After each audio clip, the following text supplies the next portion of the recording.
बिस्मिल्लाहिर्रहमानिर्रहीम।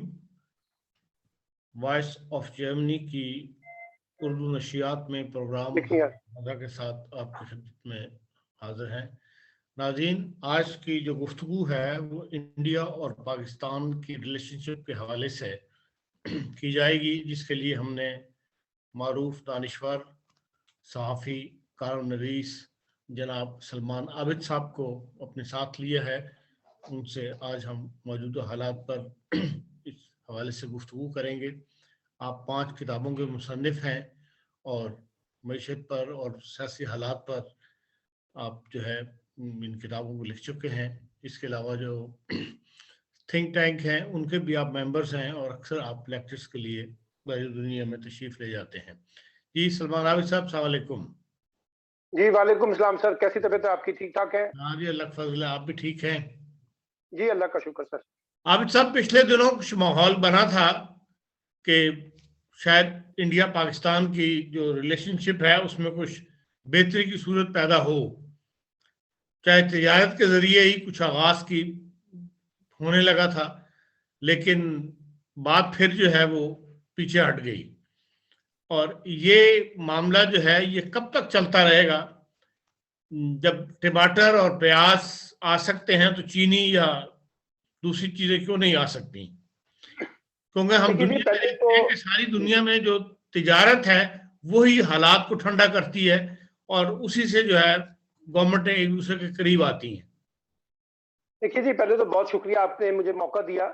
देखिए, बुनियादी तौर पर यह है कि पाकिस्तान और हिंदुस्तान का जो मामला है ये इतना आसान मामला नहीं है, काफी पेचीदा मामला है।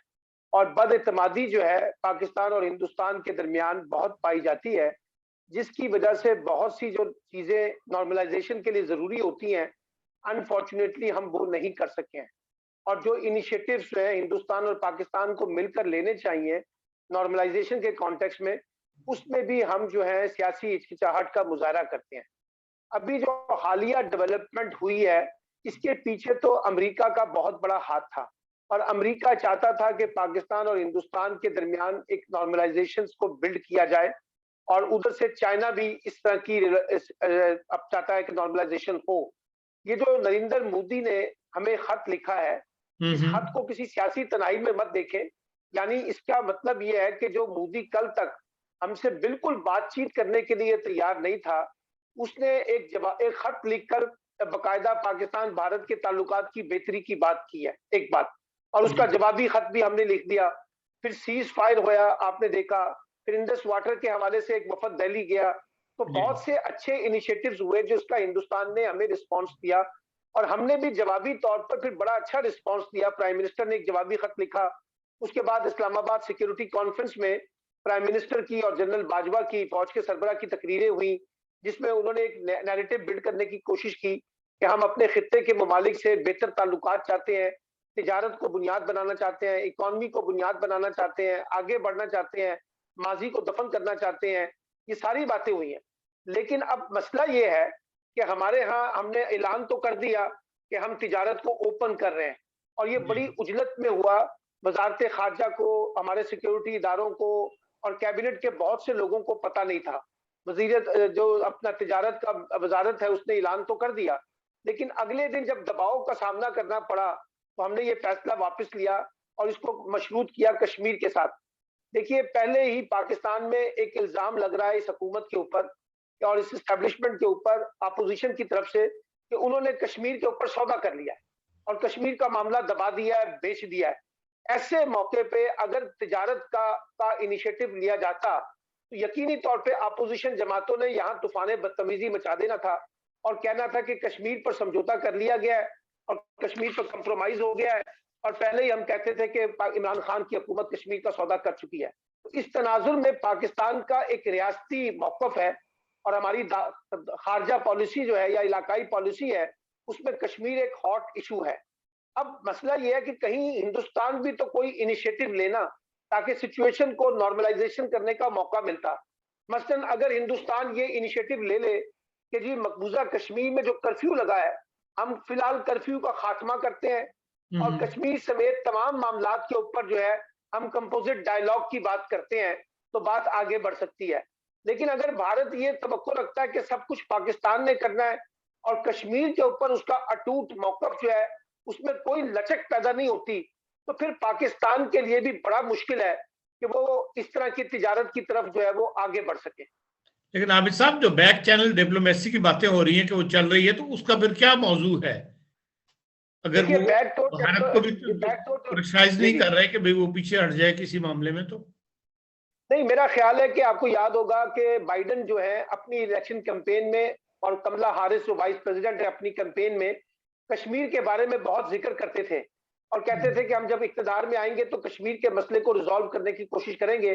खास तौर पे कर्फ्यू के बारे में और ह्यूमन राइट्स वायलेशन के बारे में उन्होंने बहुत कुछ कहा। तो मुझे लगता है कि जो पसे पर्दा डिप्लोमेसी चल रही है उसमें भारत के ऊपर भी एक बड़ा प्रेशर है कि वो कश्मीर की सिचुएशन को नॉर्मलाइज करें। अब आप देखिए ना कि वो लोग जो कल तक दिल्ली हुकूमत के साथ थे, फारूक अब्दुल्ला, उमर अब्दुल्ला, महबूबा मुफ्ती, ये सब लोग भी अब भारत के खिलाफ खड़े हुए हैं ना। तो इसलिए कहीं इनिशिएटिव तो भारत को लेना पड़ेगा ताकि सिचुएशन आगे बढ़े। लेकिन ये कब लेगा भारत, ये आने वाला वक्त बताएगा और इंटरनेशनल दबाव बताएगा। क्योंकि हम तो कह रहे हैं कि हम हर इशू के ऊपर डायलॉग करना चाहते हैं इंक्लूडिंग कश्मीर, और तिजारत भी खोलना चाहते हैं। तिजारत जो है वो खुलेगी, जैसे आपने कहा, तो कुछ मामला दुरुस्त भी होंगे और बहुत से मुल्कों के अंदर जो है वो इन कॉन्फ्लिक्ट के बावजूद तिजारत ओपन है।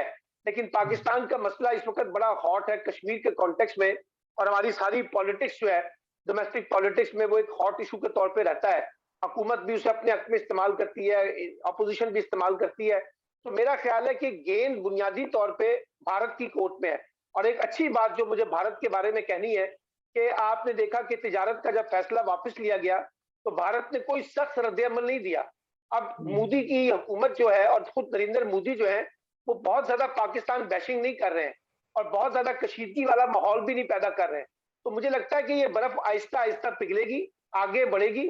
इसमें पाकिस्तान को भी लचक का मुजाहरा करना है और इसमें भारत को भी लचक का मुजाहरा करना है।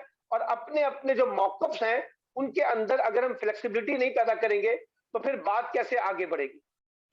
तो आप जो पसे पर्दा चैनल कह रहे हैं वो इसमें इंटरनेशनल कुव्वतें भी इन्वॉल्व हैं? इसका मतलब सिर्फ पाकिस्तान और भारत के दरमियान ही नहीं है, इंटरनेशनल ताकतें भी साथ दे रही हैं? जो कुछ हो रहा है इसमें इंटरनेशनल कुव्वतें शामिल हैं और खुद अमेरिका जो है उसमें पेश है और चाइना भी अपनी तरफ से कुछ कोशिशें कर रहा है, सऊदी अरब है, यूएई ने इसमें अपने आप को फ्रंट फुट पे रखा है एक ब्रिज के तौर पे। तो बहुत से ममालिक हैं जो चाह रहे हैं, क्योंकि देखिए ना, अगर इस खित्ते को आपने इकोनॉमिक प्रोस्पेरिटी में लेके चलना है और सी पैक के कॉन्टेक्स्ट में इसको आगे ट्रांसलेट करना है, तो इस रीजन के अंदर जो भी कॉन्फ्लिक्ट्स हैं और किसी भी मुल्क के साथ हैं उनको रिजॉल्व होना है। और ये मैं पहले भी कहता रहा हूं कि जब तक बड़ी ताकतें दबाव नहीं डालेंगी तो इंडिया पाकिस्तान के दरमियान जो टेबल सजनी है डायलॉग की और नॉर्मलाइजेशन की, वो नहीं सज सकेगी। तो इसमें बड़ा किरदार तो बड़ी कुव्वतों का ही है। लेकिन आपने इस राय का भी इजहार किया है कि दोनों ममालिक की सतह पर सियासी जंगजू मौजूद हैं जो दुश्मनी की बुनियाद पर अपने एजेंडे को ताकत देना चाहते हैं। तो इनमें पाकिस्तान से भी आपका इशारा पाकिस्तान की तरफ भी है, इंडिया की तरफ भी है। तो पाकिस्तान में कौन से ऐसे हैं जो उनकी क्या ताकत है जिसको देना चाहते हैं अपने एजेंडे की ताकत? देखिए ना, हमारे यहाँ एक जमाने में आपको पता है कि भारत दुश्मनी का चूरन जो है वो बहुत बिकता था और हमारे यहाँ बहुत से लोग हैं, खासतौर पे जो मजहबी जमातें हैं वो एंटी इंडिया स्टांस बहुत रखती हैं। हमारे मीडिया के अंदर भी बहुत से लोग हैं जो बड़े सख्त गिर मौकफ रखते हैं भारत के बारे में। तो मैंने कहा था कि पाकिस्तान के अंदर भी ऐसे लोग मौजूद हैं, चाहे वो सियासी जमातों के अंदर, हर सियासी जमात के अंदर इस तरह के लोग हैं, मजहबी जमातों के अंदर लोग हैं, अच्छा फिर उसके बाद हमारे मीडिया के अंदर लोग हैं, और इसी तरह से हिंदुस्तान के अंदर तो खुद जो इस वक्त की हुकूमत है वो भी इंतहा पसंदाना पॉलिसियों के साथ पाकिस्तान दुश्मनी का एजेंडा रखती है। तो मैंने ये कहा था कि दोनों जंगजू जो है, दोनों तरफ के जो जंगजू हैं, उनको संभालना जो है ये बुनियादी तौर पे दोनों रियासतों की अपनी अपनी दाखिली जिम्मेदारी है कि वो अपने अंदर सिचुएशन जो है उसको नॉर्मलाइज करें। और मैं हमेशा से कहता हूं कि एक डायलॉग रियासत का रियासत के अंदर होना चाहिए और एक डायलॉग रियासत का दूसरी रियासत के साथ होना चाहिए। तो दोनों सतह पे जब आप डायलॉग का माहौल पैदा करेंगे, अफाम तफहीम का माहौल पैदा करेंगे, नॉर्मलाइजेशन को लेकर लीड करेंगे, तो तभी ये जो इंतहा पसंद अनासर हैं दोनों तरफ के, जो जंगजुआना जहन रखते हैं, जंगो जदल की बात करते हैं, इनको रोका जा सकेगा। वगरना अगर यही लोग अपना अपना एजेंडा फैलाते रहेंगे तो उनको तो फिर बड़े मसाइल पैदा होंगे। फिर एक तसव्वुर ये था हमारे यहाँ कि जी पाकिस्तानी फौज जो है वो भारत से दोस्ती नहीं चाहती, और पाकिस्तानी फौज जो है वो जंग चाहती है, जंगी माहौल बनाना चाहती है, सिक्योरिटी स्टेट बनाना चाहती है। लेकिन आप देखिए पिछले 2 साल से तो जनरल बाजवा जो है वो मुसलसल भारत को जो है वो मुफाहमत की पेशकश कर रहे हैं। और ये जो इस्लामाबाद सिक्योरिटी कॉन्फ्रेंस में उन्होंने तकरीर की है वो तो बड़ी रिफ्लेक्ट करती है पीस प्रोसेस को। तो हमारे यहाँ भी फौज को ये रियलाइजेशन हुई है कि मामला जंगों से हल नहीं होंगे, इसके लिए हमें जो है खास तौर पे एक नॉर्मलाइजेशन का रास्ता अख्तियार करना पड़ेगा, पॉलिटिकल रास्ता अख्तियार करना पड़ेगा, डायलॉग का रास्ता अख्तियार करना पड़ेगा। और मसला सिर्फ तिजारत का नहीं है, आमदोरफ्त में पाबंदी है, तिजारत के मामलात हैं, पानी के मामलात हैं, फिर दहशतगर्दी के मामलात हैं, इंतहा पसंदी के मामलात हैं, कैदियों के तबादले के मामलात हैं। यानी बहुत से इश्यूज ऐसे हैं जिस पे कंपोजिट डायलॉग की जरूरत है और दोनों तरफ के लोग जो है बैठ के अपना एजेंडा तय करें। और जितना आप peoples to people contact build करेंगे, यानी हिंदुस्तान के लोग पाकिस्तान आए, पाकिस्तान के लोग हिंदुस्तान जाएं, और एक दूसरे के बारे में जो गलतफहमियां, बदगुमानियां, शकूक व शुबात पाए जाते हैं उनको दूर करना भी रियासत की जिम्मेदारी है ना। रियासत ऐसे थोड़ी हवा में डायलॉग करेगी, रियासत को एक माहौल बनाना पड़ता है साजगार, जहां पे डायलॉग प्रोसेस को जब इनिशिएट करें तो दोनों मुल्क के लोग जो है उसको अप्रिशिएट करें।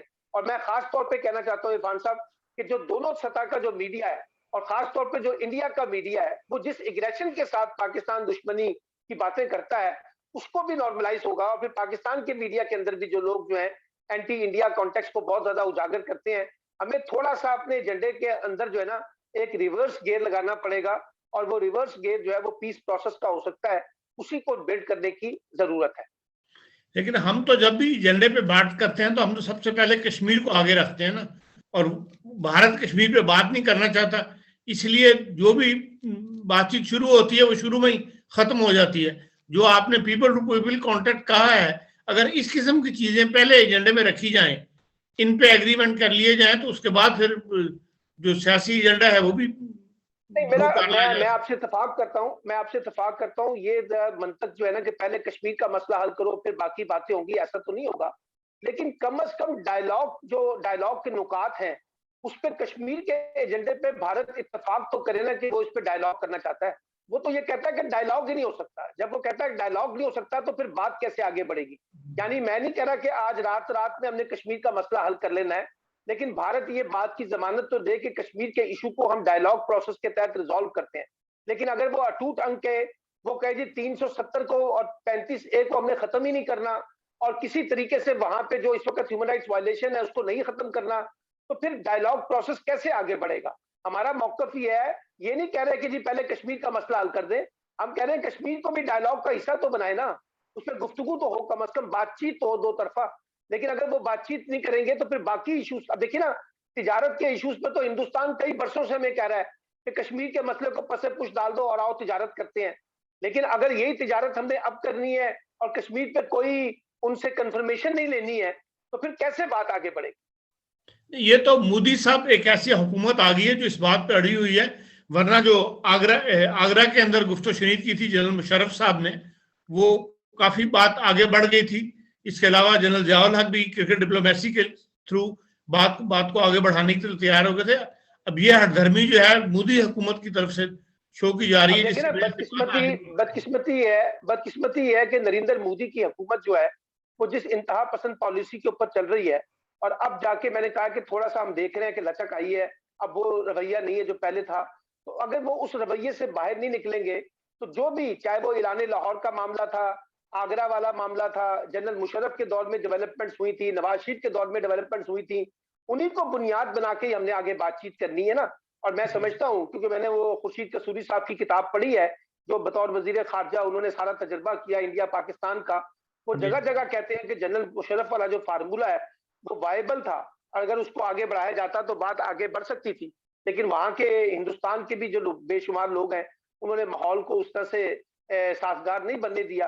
तो अभी भी मैं कहता हूं कि जो भी बात होगी, जब आप टेबल पे बैठेंगे तो फिर बहुत से अमूर जो है वो सामने आएंगे, उस पर एक दूसरे का नुक्ता नजर आएगा और उसी में से हम रास्ता निकालने की कोशिश करेंगे ना। इल्जामात की बुनियाद पे एक दूसरे को गालियां निकाल के, एक दूसरे को के माजी को मातम करने से तो अब शायद मसला हल नहीं होगा। हमें वे फॉरवर्ड की तरफ जाना चाहिए। और मैं इसमें कहता हूं कि खास तौर पे अमेरिका, चाइना, ये जो बड़े ममालिक हैं, इनको खास तौर पे अपना रोल प्ले करना चाहिए कि दोनों मुल्कों के दरमियान जो टेंशन है उसको कम अज कम, अगर इशू रिजॉल्व नहीं भी हो रहे तो कम अज कम नॉर्मलाइजेशन की तरफ तो लेके आए, ताकि जरा लोगों का मिलना जुलना, आना जाना तो शुरू हो। तो ये जो नई गुफ्त आप नया रास्ता जो आप कहते हैं निकालने का, इसकी बेस जो है वो आगरा समिट होगी या कोई बिल्कुल नई चीज सामने आएगी? देखिए, बात यह है कि बुनियादी तौर पे तो जो भी मसला निकलेगा कश्मीर का, वो सबसे पहले फरीक जो है ना वो पाकिस्तान और हिंदुस्तान नहीं है, वो कश्मीर के लोग हैं। और कश्मीर के जो फरीकैन हैं उनके दरमियान इत्तेफाक होना चाहिए कि वो किस किस्म के मसला का हल चाहते हैं, और उसके लिए डायलॉग होगा। पाकिस्तान और हिंदुस्तान दोनों को वहां पे बैठे हुए जो कश्मीरी लीडर हैं और कश्मीरी क्यादत है उनके साथ बातचीत करनी पड़ेगी। जो भी प्रपोजल पाकिस्तान के पास है, जो भी प्रपोजल इंडिया के पास है, वो उनके साथ निगोशिएट किया जाए, बातचीत की जाए, उसमें से रास्ता निकाला जाए ना। अगर पाकिस्तान अपनी चीजें मुसल्लत करेगा और या हिंदुस्तान अपनी चीजें मुसल्लत करेगा तो वो मकबूजा कश्मीर में बैठी हुई क्यादत को तो कबूल नहीं है। इसलिए जो इंपॉर्टेंट फरीक है, और ये पाकिस्तान कह चुका है, इमरान खान साहब ने बतौर वजीर आजम 2 से 3 दफा ये बात की है कि इंपॉर्टेंट फैक्टर जो है वो हम नहीं है और ना हिंदुस्तान है। इंपॉर्टेंट फैक्टर मकबूजा कश्मीर के लोग हैं, उन्होंने डिसाइड करना है कि वो कैसा रेजोल्यूशन चाहते हैं, और उसके मुताबिक पाकिस्तान और हिंदुस्तान को उनके जो भी फैसले हैं उनको कबूल करना हो। जी, बहुत शुक्रिया आपका सलमान आबिद साहब इस तजिए का। एक जाते हुए ये बता दें कि ये जो ईरान और चाइना के दरमियान नया पैक्ट हुआ है, उसमें चाइना के वजीर खारजा का ये बयान जो है कि एक फोन के ऊपर नहीं बदल जाता ईरान, तो इसका इशारा पाकिस्तान की तरफ है या किस मुल्क की तरफ उन्होंने ये इशारा दिया? देखिए, बहुत से लोग अब इसको जोड़ रहे हैं पाकिस्तान के साथ। और पाकिस्तान में आपको याद है कि जनरल मुशर्रफ के बारे में कहा जाता था कि उन्होंने एक फोन कॉल पर जो है उस वक्त सारा मामला जो है ठंडा कर दिया था। हालांकि मैं आपको सही बताऊं, वो मामला एक फोन कॉल पे नहीं हुआ था, और ना पाकिस्तान में इस तरह से होता है। एक बड़ी मुशावरत होती है स्टेक होल्डर के दरमियान, तब जाके आप कोई फैसला करते हैं। लेकिन क्योंकि वो एक जुमला चल पड़ा था कि हमने एक फोन कॉल के ऊपर सारी की सारी बातें जो है मान ली थी, तो अब यकीनी तौर पे कुछ लोगों का ख्याल है कि उन्होंने पाकिस्तान की तरफ इशारा किया है, और कुछ लोगों का ख्याल है कि नहीं, उन्होंने एक जनरलाइज किस्म की बात की है खारजा पॉलिसी में, और इस तासुर को डेवलप करने की कोशिश की है कि हम मजबूत लोग हैं और अपने फैसले जो करते हैं उन पे खड़ा होना सीखते हैं, वापस नहीं लेते। तो मेरा ख्याल है कि ये बहस जो है ये रहेगी, कुछ लोग उसको पाकिस्तान के साथ जोड़ेंगे। लेकिन जनरली एक बात जो बहुत इंपॉर्टेंट है, जो जनरल बाजवा ने की है इस्लामाबाद सिक्योरिटी कॉन्फ्रेंस में, कि हम मुस्तकबिल में किसी भी मुल्कों की जो मामलात हैं उसमें मुदाखलत की पॉलिसी से गुरेज करेंगे। ये माजी में हम पे बड़ा इल्जाम लगता रहा है कि हम कश्मीर के अंदर मुदाखलत करते रहे हैं, हमने भारत में मुदाखलत की है, हमने अफगानिस्तान में मुदाखलत की है, हमने ईरान में मुदाखलत की है। बहुत से लोग इस पे बड़ी बड़ी बातें करते हैं, लेकिन अब पाकिस्तान इस बात पे कन्विंस्ड है कि हमें दूसरों मुल्कों के मामलात में मुदाखलत से गुरेज करना चाहिए। यही वजह है कि सऊदी अरब और ईरान के मामले में हमने एक बैलेंसिंग किरदार अदा करने की कोशिश की है, फरीक बनने की कोशिश नहीं की है। तो मैं ये समझता हूँ कि बहुत अच्छी बात है। अब देखना होगा कि जो ईरान और चाइना का और ये जो ईरान का जो मामला तय हुआ है उस कैसे आगे बढ़ता है, उसमें अमेरिका क्या रद्द-ए-अमल दिखाता है, और चाइना के अपना सऊदी अरब कैसे उसको, अपना ईरान कैसे देखता है, सऊदी अरब कैसे देखता है। तो आने वाले दिनों में काफी शक्लें वाज़ेह हो जाएंगी। लेकिन एक बात जो बड़ी बुनियादी सी है, मैं आखिर में कहना चाहता हूँ कि पाकिस्तान को अपनी फॉरेन पॉलिसी के कॉन्टेक्स्ट में और रीजनल पॉलिटिक्स के कॉन्टेक्स्ट में डिसएंगेजमेंट की पॉलिसी इख्तियार नहीं करनी, बल्कि इंगेजमेंट की पॉलिसी इख्तियार करनी है। हमें अपने हमसायों के साथ, अपने इलाकाई ममालिक के साथ, जितने भी ग्रे एरिया है हिंदुस्तान समेत, सबके साथ इसको रिजॉल्व करने को अपनी नेशनल प्रायोरिटी बनानी चाहिए। और ये परसेप्शन दुनिया में बिल्ड करना चाहिए कि हम कॉन्फ्लिक्ट के साथ जिंदा नहीं रहना चाहते, हम पीस प्रोसेस के साथ और एक नॉर्मलाइजेशन के साथ और तमाम मामलात के साथ बुनियाद बना के इकोनॉमिक्स की बुनियाद पे प्रॉस्पेरिटी को लीड करना चाहते हैं।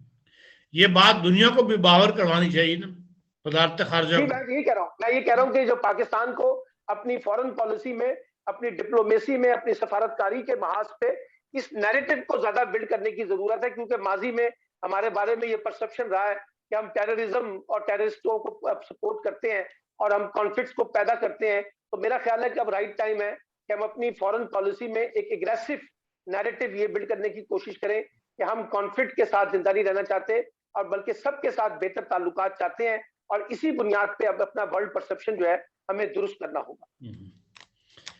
और आप सब ये भी बताएं कि जो सीपक का मुआहदा है, जो सीपक की जो कार्रवाई है, ये इसी तरह कंप्लीट होगी जिस तरह इसका मुआहदा तय पाया था, जो एग्रीमेंट हुआ है, इससे कोई ईरान के साथ कोई मामला जो है उसका असरअंदाज तो नहीं चलेगा, तो ऐसे ही जैसे तय हुआ था, लेकिन अब उसमें नए नए फरीक आ रहे हैं।